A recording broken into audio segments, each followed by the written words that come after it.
8 फेरों का 8वां वचन। स्वाति ने इसी साल शहर के कॉलेज से पढ़ाई पूरी की है और अब उसके लिए जगह जगह से रिश्ते आने लगे हैं। स्वाति से ज़्यादा उसके रिश्तेदारों को उसकी शादी की चिंता है, इसीलिए जो भी स्वाति के घर आता वो किसी नए लड़के की खबर ज़रूर ले आता। अरे दीदी, ये फोटो देख के बताओ कैसा है। राहुल नाम है लड़के का, मेरी सहेली की बहन का बेटा है। अपनी स्वाति के साथ एकदम प्यारी जोड़ी लगेगी इसकी। ज़रा दिखाना, फ़ोटो तो बढ़िया लग रहा है। कोई गलत आदत वादत तो नहीं है ना इसे? और कमाता कितना है? अरे कोई गलत आदत नहीं है दीदी, आप कहो तो एक मीटिंग करवा देती हूँ, फिर सब कुछ फाइनल कर लेना। हाँ, ये सही कह रही हो तुम। संडे को स्वाति के पापा भी घर पे ही रहेंगे। बुआ फिर वहाँ से चली जाती है और रात को स्वाति की माँ उससे कहती है, स्वाति बेटा, आज कमला बुआ ने एक लड़के की फ़ोटो दिखाई है। संडे को वो लोग मिलने आ रहे हैं, तैयार हो ना तुम बेटा? अरे मम्मी, आप कहाँ कमला बुआ के चक्कर में आ जाती हो? अभी इतनी जल्दी कोई शादी वादी नहीं करनी है मुझे। अरे बेटा, अच्छा लड़का है, बुआ जानती है उसे अच्छे से। हाँ स्वाति बेटा, एक बार मिल तो लो, बाद में देखेंगे आगे क्या करना है। वैसे तो कमला रिश्ता लाई है तो मना करने का तो कोई सवाल ही नहीं उठता। संडे की सुबह होती है और कमला बुआ राहुल और उसके मम्मी पापा को लेकर स्वाति के घर आती है।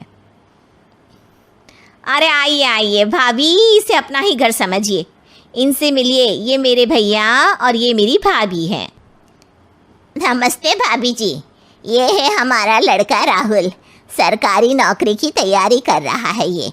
वैसे आपकी बेटी कहाँ है? अरे स्वाति बेटा, बाहर आ जाओ। वैसे कितनी पढ़ाई की है स्वाति ने? जी, पोस्ट ग्रेजुएट है हमारी बेटी साइंस में। ये सब तो ठीक है, पर घर संभालना जानती है या नहीं? हमें कौन सी इससे नौकरी करवानी है, नौकरी तो मेरा बेटा करेगा ही। पर मैंने इतनी पढ़ाई की है और आप चाहती हैं कि मैं घर पर ही बैठी रहूं? अरे स्वाति बेटा, ये बड़ों की बात में तुम कहाँ बोल पड़ी? हम सब देख लेंगे क्या करना है क्या नहीं। हम तो इसी बात पर विश्वास करते हैं कि घर के लड़कियां घर में ही रहे तो ज़्यादा अच्छा रहता है, वरना भाई साहब आप तो आजकल के हाल जानते ही हैं, कितनी घटनाएं होने लगी हैं औरतों के खिलाफ। स्वाति बेटा, रसोई का काम तो पूरा जानती हो ना? शादी के बाद तुम्हें ही संभालना है वो सब। अरे बहुत अच्छा खाना बनाती है ये, आप सब लोग इसकी तारीफ करते नहीं थकेंगे। लो भाई, हो गई मीटिंग, अब शादी की तारीख फाइनल कर लेते हैं, क्यों भैया? भाई हम तो पंडित जी से चर्चा करने के बाद ही तारीख फाइनल करेंगे, सालों से हम उनकी बातें मानते हुए आ रहे हैं। लड़के वाले और कमला बुआ की बातें सुनकर स्वाति एकदम नाराज़ हो जाती है और उसे लगने लगता है कि शादी के बाद उसे घर पर ही बैठना पड़ेगा। लेकिन घर वालों के आगे उसकी एक नहीं चलती और उसे शादी के लिए हाँ कहना पड़ता है। शादी का दिन आ जाता है और सब मंडप में जमा होते हैं। अब फेरों का समय हो गया है, अब कन्या अपने वर से 7 वचन मांगेगी।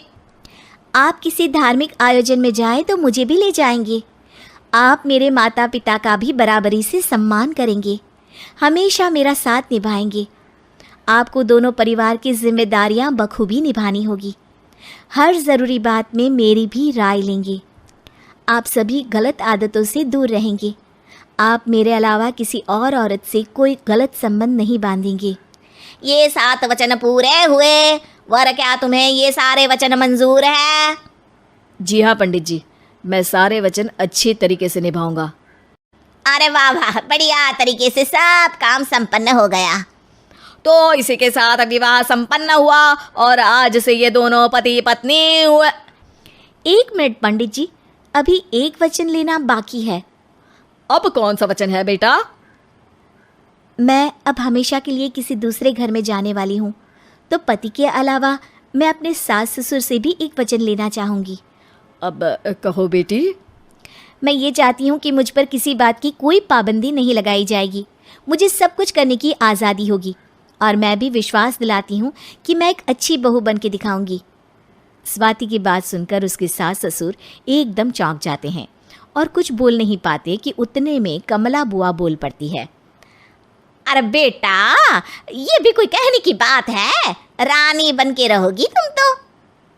वचन देने से पहले सोच लीजिए, क्योंकि शास्त्रों में वचन ना निभाने वालों के लिए नरक से भी बदतर सजा लिखी है।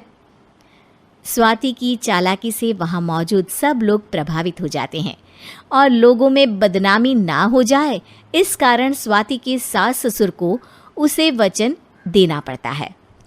अरे कैसी अपशकुन वाली बातें कर रहे हैं आप पंडित जी? हमें मंजूर है बेटा तुम्हारी शर्त। स्वाति अपनी समझदारी से अपनी बात अपने ससुराल वालों से मनवा लेती है और खुशी खुशी राहुल से शादी कर लेती है। अब से हर शादी में मैं खुद 8 वचन दिलवाऊंगा। ओम मंगलम मंगलम मंगलम।